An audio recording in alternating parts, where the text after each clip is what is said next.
DPF-ന്റെ ചോദിച്ചത് ഇതിൻ്റെ മുന്നത്തെ മോഡലിൽ DPF ഇഷ്യൂസ് കുറച്ച് കേട്ടിട്ടുണ്ടായിരുന്നു. പക്ഷേ ഇത് സ്റ്റേജ് 2 ആക്കിയപ്പോൾ അപ്പോൾ നമ്മൾ ഇതിൽ ഒരു ആവറേജ് മൈലേജ് കിട്ടണമെങ്കിൽ നമ്മൾ ഒരു മിനിമം സ്പീഡ് മെയിൻറ്റെയിൻ ചെയ്ത് ഓടിച്ചാലേ ഇതിൽ മൈലേജ് കിട്ടുള്ളൂ. നേരത്തെ ബുക്ക് ചെയ്യണം. അപ്പോൾ മാരുതിനെ പോലെ ഒരു ദിവസം രാവിലെ എണീറ്റ് നേരെ അങ്ങ് പോയാൽ സർവീസിന് അവരെ എടുക്കില്ല. കമ്പനി ജസ്റ്റ് ഡീലറോട് നോക്കാൻ പറയുന്നു. ഡീലർ ഇതിൽ എന്ത് ചെയ്യാൻ? കമ്പനി ഒരു മാറ്റം വരുത്തിയത് ഡീലറിനൊന്നും ചെയ്യാൻ പറ്റില്ലല്ലോ. നമസ്കാരം, റോഴ്സിൻ്റെ മറ്റൊരു യൂട്യൂബ് വീഡിയോയിലേക്ക് എല്ലാവർക്കും സ്വാഗതം. നമ്മൾ ഇന്ന് റിവ്യൂ ചെയ്യുന്നത് ഒരു 1.5 ഡീസൽ കിയ HTX ഓട്ടോമാറ്റിക് ആണ്. അപ്പോൾ ഏകദേശം ഒരു 17,000 കിലോമീറ്റർ ഈ വണ്ടി ഓടിയിട്ടുണ്ട്. അപ്പം ആകർഷാണ്, വീഡിയോയിലേക്ക് സ്വാഗതം. അപ്പോൾ എല്ലാവർക്കും ഉള്ളൊരു ക്വസ്റ്റ്യൻ ആയിരിക്കും, എങ്ങനെ ഈ വണ്ടിയിലേക്ക് എത്തിയത്? കാരണം നമുക്ക് ഒരുപാട് ഓപ്ഷൻസ് ഇതിൽ അവൈലബിൾ ആണ്. XUV 300 ഉണ്ട്, വെന്യൂ ഉണ്ട്, നെക്സോൺ ഉണ്ട്, പ്രസ് ഉണ്ട്, കുറേ വണ്ടികളുണ്ട്. അപ്പോൾ എങ്ങനെ ഈ ഒരു വണ്ടിയിലേക്ക് എത്തിയാൻ? അതുപോലെ തന്നെ നമുക്ക് മറ്റൊരു ചോദ്യം എന്ന് പറഞ്ഞു കഴിഞ്ഞാൽ BS6-ന് ഈയിടെയായിട്ട് കുറേ ഇഷ്യൂസ് ഉണ്ട്. അപ്പം നമ്മൾ പെട്രോൾ മോഡൽസും ടെർബോ ഒക്കെ ഒഴിവാക്കിയിട്ട് എന്തുകൊണ്ട് ഒരു ഡീസൽ വണ്ടി എടുത്തു എന്നുള്ളതും. എൻ്റെ ഒരു പ്രൈമറി കൺസേൺ മൈലേജ് വേണമെന്നുള്ളതായിരുന്നു. അതുകൊണ്ട് തന്നെ ഡീസൽ വണ്ടി ആണ് ഓപ്റ്റ് ചെയ്തത്. അപ്പോൾ ഞാൻ എടുക്കുമ്പോൾ ഇത് 2024 ഏപ്രിലാണ്. അപ്പോൾ അവൈലബിൾ ആയിട്ടുണ്ടായിരുന്നത് നെക്സോൺ ഉണ്ടായിരുന്നു, XUV 300 ഉണ്ടായിരുന്നു, വെന്യൂ ഉണ്ടായിരുന്നു. അപ്പോൾ പിന്നുള്ള കൺസേൺ എന്ന് പറഞ്ഞാൽ ഓട്ടോമാറ്റിക് ഗിയർ ബോക്സ് വേണമെന്നായിരുന്നു. അപ്പം വെന്യൂവിന് മാനുവൽ മാത്രമേ ഉള്ളൂ ഡീസലിൽ. അപ്പോൾ അത് ഒഴിവാക്കി. പിന്നെ ടാറ്റ ആയിരുന്നുള്ളത്. നെക്സോണിന് പിന്നെ നമ്മൾ കാണുന്നതാണല്ലോ റിവ്യൂസിൽ, ടാറ്റേൻ്റെ സർവീസിൽ പല ഇഷ്യൂസ് ഉണ്ടെന്ന് കേട്ടതുകൊണ്ട് അതും ഒഴിവാക്കി. പിന്നെ ഉണ്ടായിരുന്നത് XUV ആയിരുന്നു. XUV-ൻ്റെ അപ്പ് ഉണ്ടായിരുന്ന ആ ഡിസൈൻ എനിക്ക് അത്ര, അതായത് ഫേസ് ലിഫ്റ്റ് വന്നില്ല, 3XO വന്നിട്ടില്ല. അപ്പോൾ പിന്നെ ഉണ്ടായിരുന്ന ഒരു ഗുഡ് ലുക്കിംഗ് ആയിട്ട് തോന്നിയത് എനിക്ക് ഇതാണ്, സോണറ്റാണ്. അപ്പോൾ ആ സമയത്ത് ഇതിൻ്റെ ഫേസ് ലിഫ്റ്റ് വന്നിട്ടേ ഉണ്ടായിരുന്നുള്ളൂ. അപ്പം ആ ഡിസൈനും എനിക്ക് ഇഷ്ടപ്പെട്ടു. അതുകൊണ്ടാണ് ഇതിലേക്ക് വന്നത്. ബാക്കിയുള്ള വണ്ടികളൊക്കെ ഓടിച്ചു നോക്കിയിരുന്നു. 3XO ഡ്രൈവ് ചെയ്തിട്ടുണ്ടായിരുന്നു. വേറെ പ്രത്യേകിച്ചൊന്നും ഓടിച്ചു നോക്കിയിട്ടൊന്നുമില്ല, ഡയറക്റ്റ് എടുക്കുകയായിരുന്നു. പിന്നീട് DPF-ന്റെ ചോദിച്ചത് ഇതിൻ്റെ മുന്നത്തെ മോഡലിൽ DPF ഇഷ്യൂസ് കുറച്ച് കേട്ടിട്ടുണ്ടായിരുന്നു. പക്ഷേ ഇത് സ്റ്റേജ് 2 ആക്കിയപ്പോൾ അവർ ഇതിൽ മറ്റേ ഡെഫ് ഇൻട്രൊഡ്യൂസ് ചെയ്തിട്ടുണ്ട്. അപ്പോൾ അതിനുശേഷം കുറവാണെന്നാണ് എനിക്ക് തോന്നുന്നത്. എനിക്കിതുവരെ 18,000 ഓടി, ഇതുവരെ DPF ഇഷ്യൂ ഒന്നും കാണിച്ചിട്ടില്ല. DPF അത് റീഫില്ല് കമ്പനിയിൽ നിന്ന് ചെയ്തതാണോ അല്ലെ പുറത്തുനിന്ന് ചെയ്തതാണോ? കമ്പനി തന്നെ ചെയ്തതാണ്. അത് 10,000 ഓടിയപ്പോൾ ഫസ്റ്റ് സർവീസിൽ ഒരു 5.5 ലിറ്റർ അവരൊഴിച്ചു. അതിനുശേഷം ഇപ്പം ഞാൻ വീണ്ടും ഒരു 8,000 ഓടി. അതിൽ വലുതായിട്ടൊന്നും DPF കുറഞ്ഞായിട്ട് കാണുന്നില്ല. അപ്പോൾ അതിൻ്റെ കോസ്റ്റും അത്രേ വരുന്നുള്ളൂ, ഒരു ലിറ്ററിന് 75 അങ്ങനെ എന്തോ ഉള്ളൂ. മറ്റൊരു സംശയം എന്ന് പറഞ്ഞു കഴിഞ്ഞാൽ പലർക്കും വണ്ടി എടുക്കുമ്പോൾ നമ്മൾ മാനുവൽ എടുക്കണോ ഓട്ടോമാറ്റിക് എടുക്കണോ എന്നുള്ളതാണ്. അപ്പം ആകർഷപ്പോൾ അതിലേക്ക് വന്നപ്പോൾ ഇത് ഓട്ടോമാറ്റിക് ആണ് കൺസിഡർ ചെയ്തിട്ടുള്ളത്. അപ്പോൾ ഓട്ടോമാറ്റിക് എങ്ങനെയാണ്? ഇതിൻ്റെ ഓട്ടോമാറ്റിക്കിൻ്റെ ഒരു റിവ്യൂ പറയാൻ പറ്റുമോ? ലൈക്ക് വണ്ടി ഓട്ടോമാറ്റിക് സ്മൂത്ത് ആണോ? അതുപോലെ തന്നെ ഓവർടേക്കിങ്ങിന് വരുമ്പോൾ എന്തെങ്കിലും പ്രശ്നങ്ങൾ വരുന്നുണ്ടോ? പിന്നെ അങ്ങനെ തുടങ്ങിയ ഒരു ഫീഡ്ബാക്ക് ഒന്ന് പറയാൻ പറ്റുമോ?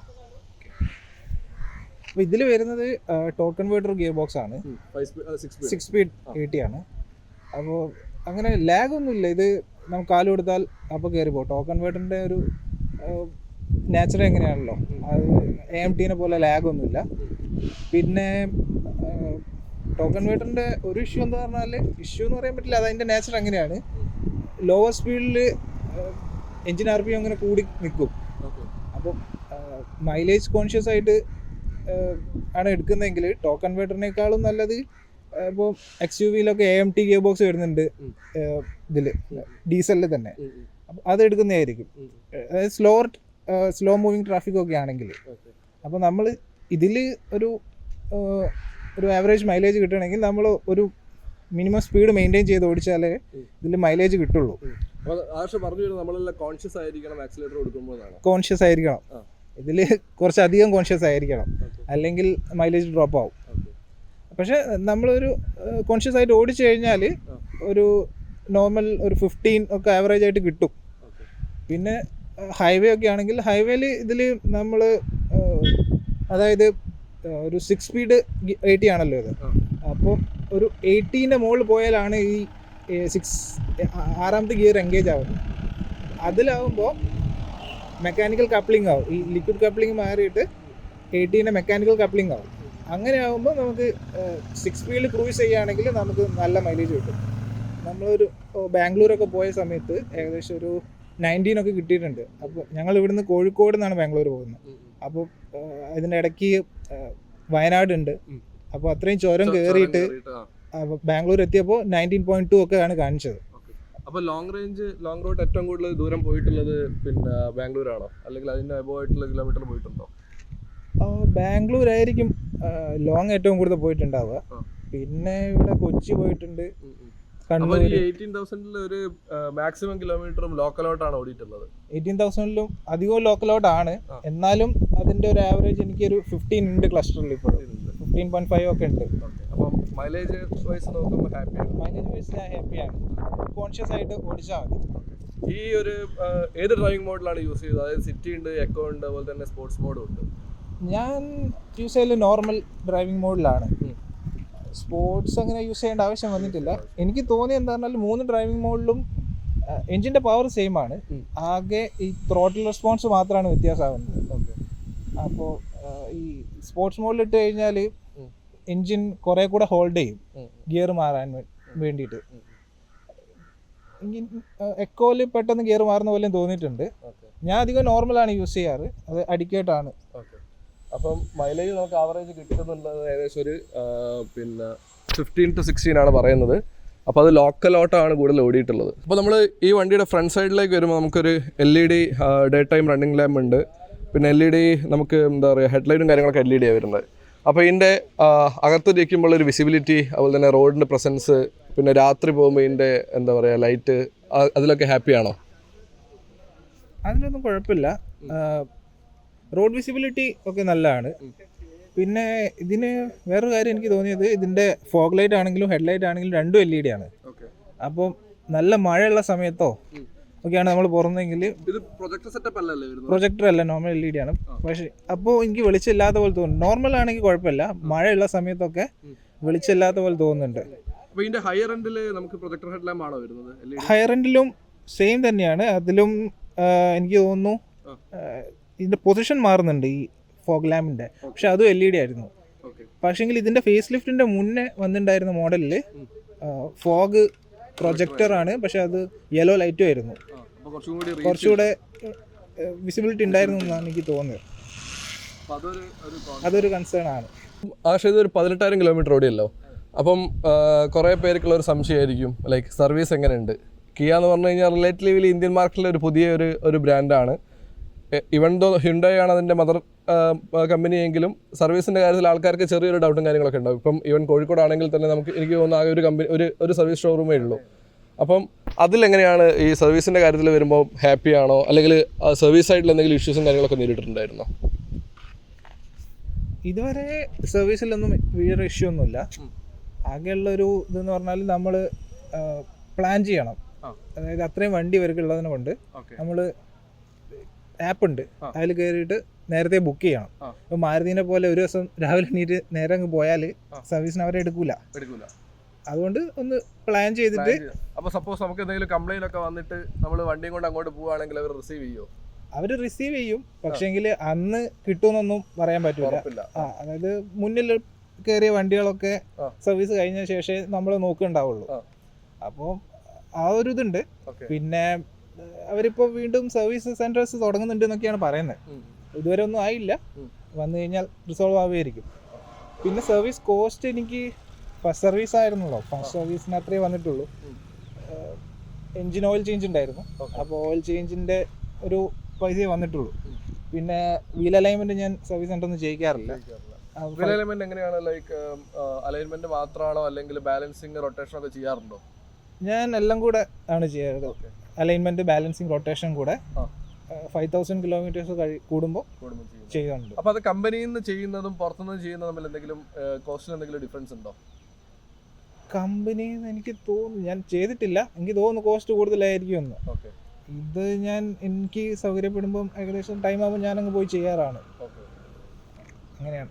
അപ്പോൾ ഞാൻ പിന്നെ എനിക്ക് തോന്നുന്നു, ഞാൻ ചോദിക്കുന്നുണ്ട്, 18,000 കിലോമീറ്റർ ആയി. അപ്പം ഇഷ്യൂസ് നമ്മൾ നോട്ടീസ്, അതായത് വണ്ടി എടുക്കുമ്പോൾ നമ്മൾ നോട്ടീസ് ചെയ്തിട്ടുണ്ടാവില്ല. വണ്ടി എടുത്തതിന് ശേഷം അയ്യോ എനിക്ക് ഇങ്ങനെ പറ്റി, അല്ലെങ്കിൽ ഇന്ന ഇഷ്യൂ ഉണ്ടായിരുന്നു, കുറച്ചുകൂടി നന്നായി കൊള്ളായിരുന്നു, ഈ ഫീച്ചർ ഉണ്ടെങ്കിൽ കൊള്ളായിരുന്നു എന്നൊക്കെ തോന്നിയിട്ടുണ്ടാവും. മനുഷ്യന്മാരാണല്ലോ. അപ്പോൾ അങ്ങനെ തോന്നിയ കാര്യങ്ങളൊക്കെ ഒന്ന് ഷെയർ ചെയ്യാമോ? ഇഷ്യൂസ് എന്ന് പറയാൻ കുറച്ച് ഇഷ്യൂസ് അല്ല, ഒരു ഇമ്പ്രൂവ്മെൻ്റ് ആയിട്ട് തോന്നിയിട്ടുണ്ട്. അതിലൊന്നാമത്താണ് ഇവിടെ വൈപ്പർ. ഞാൻ എടുക്കുമ്പോൾ ഇത് XTX ഡീസൽ ഓട്ടോമാറ്റിക് ആണ്. അപ്പോൾ ഇതിന് ഏകദേശം 16 lakhs ഓൺ റോഡ് വരുന്നുണ്ട്. അത്രയും പൈസ ഉള്ള ഒരു മോഡലായിട്ട് പോലും അന്ന് അവർ വൈപ്പർ കൊടുത്തിട്ടില്ല. വൈപ്പർ ഫിറ്റ് ചെയ്തില്ല. പക്ഷേ ഇപ്പോൾ അവർ ഫേസ് ലിഫ്റ്റ് എന്ന് പറഞ്ഞാൽ അവർ എന്തിൻ്റെയോ ഭാഗമായിട്ട് ഇപ്പോൾ വൈപ്പർ കൊടുക്കുന്നുണ്ട്. ബാക്കിയുള്ള കമ്പനീസ് കോമ്പറ്റീഷൻ കൂടിയതായിരിക്കും. ഇപ്പോൾ വൈപ്പർ ഉണ്ട്. പിന്നെ വേറൊന്ന്, ഇത് വീൽ കപ്പാണ്, അലോയ്സ് അല്ല. പക്ഷെ വീൽ കപ്പ് ആണെങ്കിലും പെട്ടെന്ന് ഒരു ഒറ്റ നോട്ടത്തിൽ നോക്കുമ്പോൾ നമുക്ക് ഒരു വീൽ കപ്പ് ആണെന്ന് തോന്നൂല. പക്ഷെങ്കിൽ എന്താ പറഞ്ഞാൽ ഇപ്പോൾ XTXൽ അവർ അലോയും കൊടുക്കുന്നുണ്ട്. മേജറായിട്ട് ഈ പ്രൈസിൽ ഏകദേശം എന്തോ 30,000 വ്യത്യാസമേ വന്നിട്ടുള്ളൂ അഡീഷണൽ പുതിയ XTXന്. അതിലാണ് അവർ അലോയ് കൊടുത്തു, വൈപ്പർ കൊടുത്തു, ഉള്ളിൽ ക്യാമറ കൊടുത്തു, വയർലെസ് ചാർജിങ് കൊടുത്തു. അപ്പോൾ ഈ 30,000 ഞാൻ റെഡി ആയിരുന്നു പേ ചെയ്യാൻ. അതെ, പക്ഷെങ്കിൽ ആ സമയത്ത് എനിക്ക് ആ ഓപ്ഷൻ ഇല്ലായിരുന്നു. പക്ഷെ നിങ്ങൾ വേറൊരു കാര്യം ശ്രദ്ധിച്ചു, അതായത് ഈ ഒരു അലവിലും കാര്യങ്ങളൊക്കെ ഇപ്പോൾ കമ്പനി പോയിട്ട് പർച്ചേസ് ചെയ്യുകയാണെങ്കിൽ ഓൾമോസ്റ്റ് ഡബിൾ കോസ്റ്റ് കൊടുക്കേണ്ടി വരും. അതെ, ഞാൻ ചോദിച്ചപ്പോൾ അവർ ഓൾമോസ്റ്റ് 48,000 അങ്ങനെ എന്തോ ആണ് പറഞ്ഞ ആലോചിക്ക്. കമ്പനിയായിട്ട് ഈ കൺസേൺ റേസ് ചെയ്തിട്ടുണ്ടായിരുന്നു. അവർ ജസ്റ്റ് ഡീലേഴ്സിന്റെ തലയിലേക്ക് ഇടുകയാണ് ചെയ്യുന്നത്. കമ്പനി ജസ്റ്റ് ഡീലറോട് നോക്കാൻ പറയുന്നു. ഡീലർ ഇതിൽ എന്ത് ചെയ്യാൻ? കമ്പനി ഒരു മാറ്റം വരുത്തിയത് ഡീലറിനൊന്നും ചെയ്യാൻ പറ്റില്ലല്ലോ. അപ്പോൾ ഞാനത് വീണ്ടും റേസ് ചെയ്തപ്പോൾ അവർ വീണ്ടും ഡീലറിന്റെ പേരിലേക്കാണ് ഇടുന്നത്. അതുകൊണ്ട് പിന്നെ ഞാൻ വേണ്ടാന്ന് വെച്ചു. അതല്ലാതെ പിന്നെ വേറെ എന്തെങ്കിലും ഇഷ്യൂസ് ആയിട്ട് ഇപ്പം വേറെ ഒന്നും കൂടെ എനിക്ക് തോന്നിയത് ഹെഡ്ലൈറ്റ് ആണ്. ഹെഡ്ലൈറ്റ് നോർമൽ സെനറിയോയിൽ പ്രോപ്പർ വിസിബിലിറ്റി ഒക്കെ ഉണ്ട്. അത് രണ്ടും പ്രൊജക്ടർ അല്ല, ഫോഗും ഹെഡ്ലൈറ്റ്സ് ആണെങ്കിലും നോർമൽ LEDs ആണ് വരുന്നത്. അപ്പോൾ മഴയുള്ള സമയത്താകുമ്പോൾ വിസിബിലിറ്റി വല്ലാതെ കുറയുന്നുണ്ട് എന്ന് എനിക്ക് തോന്നുന്നുണ്ട്. വേറെ ഒന്നുമില്ല. ബാക്കിയൊക്കെ നമ്മൾ ഈ ബൂട്ട് സ്പേസ്, അതായത് ഇത് ടൈപ്പ് 2, അതായത് പുതിയ ഡിസൈൻ വന്നപ്പം കുറച്ച് ലൈറ്റും കാര്യങ്ങളൊക്കെ എക്സ്ട്രാ വന്നിട്ടുണ്ട്. അതുപോലെ തന്നെ ബൂട്ട് സ്പേസ് ലൈക്ക് അതിൽ ഓക്കെ ആണോ, എന്താണ് അതിന്റെ ഒരു ഫീഡ്ബാക്ക്? അത് ബൂട്ട് സ്പേസിലൊക്കെ ഓക്കെയാണ്. ഇതൊരു 4-5 പേരുള്ള ഫാമിലിക്ക് അഡിക്കേറ്റ് ആയിട്ടുള്ള ബൂട്ട് സ്പേസ് ഉണ്ട്. ഒരു ട്രിപ്പ് പോകുമ്പോൾ ഒക്കെ ഉള്ള അതിലൊന്നും ഇഷ്യൂസ് ഒന്നുമില്ല. സ്റ്റെപ്പിനി ഉണ്ട്, ഒരു സൈസ് കുറവാണ്. അതല്ലാതെ ഇപ്പം വേറെ കോസ്റ്റ് കട്ടും കാര്യങ്ങളൊന്നും ചെയ്തിട്ടില്ല. ഈ ട്രേയും കാര്യങ്ങളൊക്കെ എന്തെങ്കിലും വ്യത്യാസം ഉണ്ടോ മുമ്പിറങ്ങിയ മോഡലുമായിട്ട്? എനിക്ക് തോന്നുന്നു ഇത് ഭയങ്കര തിന്നായിട്ടുള്ള ഒരു മെറ്റീരിയൽ ആണ്. തീരെ കട്ടിയില്ല. ഇതിന് മുൻപ് ഇറങ്ങിയ മോഡലിൽ കുറച്ചുകൂടി കട്ടി ഉണ്ടായിരുന്നു തോന്നുന്നുണ്ട്. അതൊരു കോസ്റ്റ് കട്ടിംഗ് ആണ് ആക്ച്വലി. ഇതൊക്കെ ഓൾറെഡി ഉള്ളതാണ്. സീറ്റ് കവർ കാര്യങ്ങളൊക്കെ പിന്നെ എന്തെങ്കിലും ചെയ്തിട്ടുണ്ടായിരുന്നു? ഒന്നും ചെയ്തിട്ടില്ല. സീറ്റ് കവർ ഒക്കെ അങ്ങനെ തന്നെ. ഫ്രണ്ടിലൊക്കെ വരുന്ന വെന്റിലേറ്റഡ് സീറ്റും കാര്യങ്ങളൊക്കെ ആയതുകൊണ്ട് അതിന്റെ കംഫർട്ട് ഉണ്ടാവും. അതെ. റിവേഴ്സ് പാർക്കിംഗ് ക്യാമറയെ പറ്റി എന്താണ്? ഒരു റിവേഴ്സ് പാർക്കിംഗ് ക്യാമറ അത്യാവശ്യം ക്വാളിറ്റിയുള്ള ക്യാമറയാണ്. പാർക്കിംഗ് സെൻസേഴ്സും ഉണ്ട്. അപ്പം റിവേഴ്സിംഗ് ഒക്കെ ഈസിയാണ്. മഴയായതുകൊണ്ട് നമ്മൾ വണ്ടിയുടെ അകത്തേക്ക് കയറാൻ നിർബന്ധിതരായിട്ടുണ്ട്. അപ്പം നമുക്ക് ഇതിൻ്റെ ഇൻറ്റീരിയർ കാര്യങ്ങളൊക്കെ ഒന്ന് ഡിസ്കസ് ചെയ്യാം. അപ്പം ഇതിൽ ഒരു ഇഷ്ടപ്പെട്ട ഫീച്ചർ പറയുകയാണെങ്കിൽ എന്തായിരിക്കും എന്ന് പറയാം? ലൈക്ക് ഇപ്പം കുറേ ഫീച്ചേഴ്സ് ഉണ്ടല്ലോ. അപ്പം എനിക്ക് കൂടുതൽ യൂസ്ഫുൾ ആയിട്ടുള്ള ഒരു കാര്യം എന്ന് വെച്ചാൽ ഇതിൽ വയർലെസ് ആൻഡ്രോയിഡ് ഔട്ടാണ് വരുന്നത്. അപ്പോൾ നമുക്ക് പഴയ വണ്ടിയിലൊക്കെ ആയിരുന്നെങ്കിൽ എനിക്ക് എപ്പോഴും ഒരു കേബിൾ ഇതിൻ്റെ അകത്ത് കൊണ്ടുനടക്കണമായിരുന്നു. ഇപ്പോൾ അത് ഒഴിവായി. ഇപ്പോൾ കയറി കഴിഞ്ഞാൽ ഓട്ടോമാറ്റിക്കലായിട്ട് അപ്പോൾ തന്നെ കണക്ട് ആവും. എങ്ങോട്ട് വേണമെങ്കിലും മാപ്പ് നാവിഗേറ്റ് ചെയ്യാം. പിന്നെ വേറൊരു കാര്യം എന്ന് പറഞ്ഞാൽ ഇതിൽ ഒരുപാട് സ്റ്റോറേജ് സ്പേസ് ഉണ്ട്. 2 കപ്പ് ഹോൾഡേഴ്സ് ഉണ്ട്. മൊബൈൽ ഹോൾഡ് ചെയ്യാൻ വേണ്ടിയിട്ട് ഇവിടെ 2 സ്പേസ് ഉണ്ട്. ഒന്ന് വയർലെസ് ചാർജിങ്ങിന്റെ ആണ്, പക്ഷേ ഇതിൽ വയർലെസ് ചാർജിങ് ഇല്ല. ആൻഡ്രോയിഡ് ഓട്ടോ ഉണ്ട്, പക്ഷേ വയർലെസ് ചാർജിങ് ഇല്ല. അത് ശരിക്കും പറഞ്ഞാൽ സിമ്പിൾ കാര്യങ്ങളാണ്.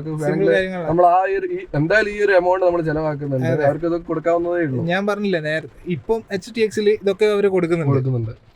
അന്ന് ഞാൻ ഈ ഫേസ് ലിഫ്റ്റ് വന്ന പാട് പോയി എടുത്താണ്. അതിന്റെ ഒരു അബദ്ധം പറ്റിയതാ. അതിൽ ഖേദിക്കുന്നു. അതെ.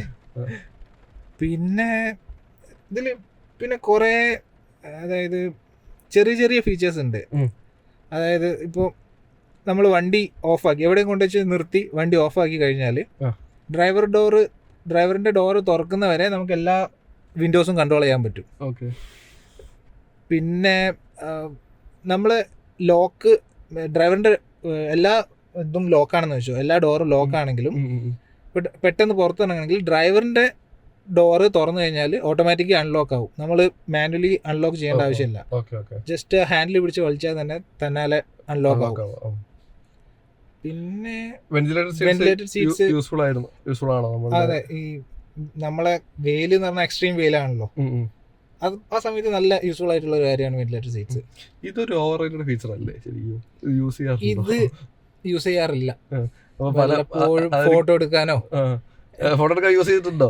വല്ല എസ്തെറ്റിക് ലുക്സിന് വേണ്ടിയിട്ട് ചിലപ്പോ ഒന്ന് എടുത്താലായി, അല്ലാതെ യൂസ് ചെയ്യാറില്ല. പക്ഷെ എന്തുകൊണ്ടും എല്ലാ കമ്പനീസിനും എന്താ പറയാ, ഈ ഒരു ഫീച്ചർ ചെറിയ വേരിയന്റിൽ പോലും കൊടുത്തിട്ട് ആൾക്കാരെ പിടിക്കാൻ നോക്കുന്നുണ്ട്. എന്താണ് ഇതിന്റെ ഒരു ഫാഷനേറ്റിക് ആയിട്ടുള്ള സാധനം മനസ്സിലാവുന്നില്ല. തോന്നുന്നത് കുട്ടികളെ ആകർഷിക്കാനുള്ള ഒരു ഗിമിക്കാണെന്ന്. ഓക്കെ, നമ്മൾ എന്തായാലും കൺസിഡർ ചെയ്തിട്ടില്ല, യൂസ് ചെയ്യാറില്ല.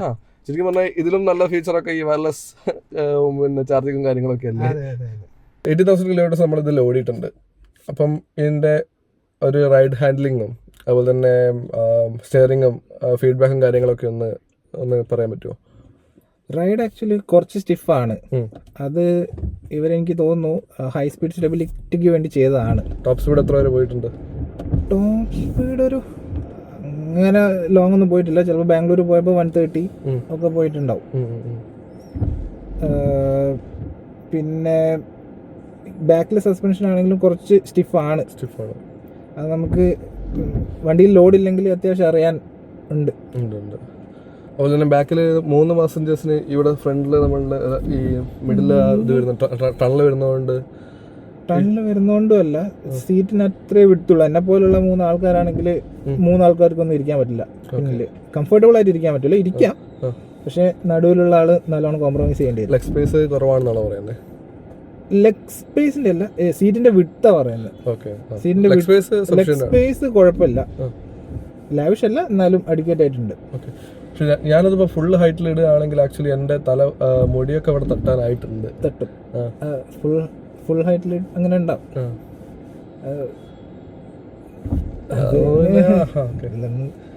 വേറെ എന്തെങ്കിലും ഇപ്പം ഈ ഡ്രൈവ് മോഡ്സ് ഇല്ലേ, അതായത് ട്രാക്ഷൻ മോഡൊക്കെ അല്ലേ?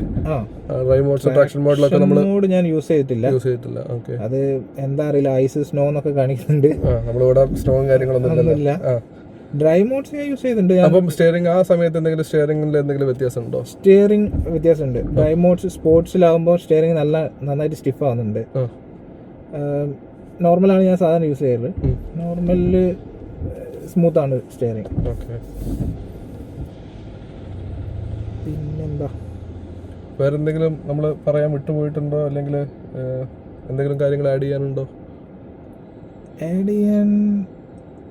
ഇന്റീരിയറിലൊക്കെ പ്ലാസ്റ്റിക്സ് ഒക്കെ നല്ല ക്വാളിറ്റിയാണ്. പക്ഷേ എങ്കിൽ ഇതിലൊരു ടെക്സ്റ്റേർഡ് പ്ലാസ്റ്റിക് ആയതുകൊണ്ട് നമ്മൾ എന്തെങ്കിലും ഷാർപ്പ് ഒബ്ജക്റ്റ് കൊണ്ട് നമ്മൾ ഇറങ്ങുമ്പോൾ കയറുമ്പോൾ ഒക്കെ ഒന്ന് ജസ്റ്റ് തട്ടി പോകുമ്പോഴേക്ക് ഈ പ്ലാസ്റ്റിക് സ്ക്രാച്ച് ആവുന്നുണ്ട് ഡോറിന്റെ സൈഡിലൊക്കെ.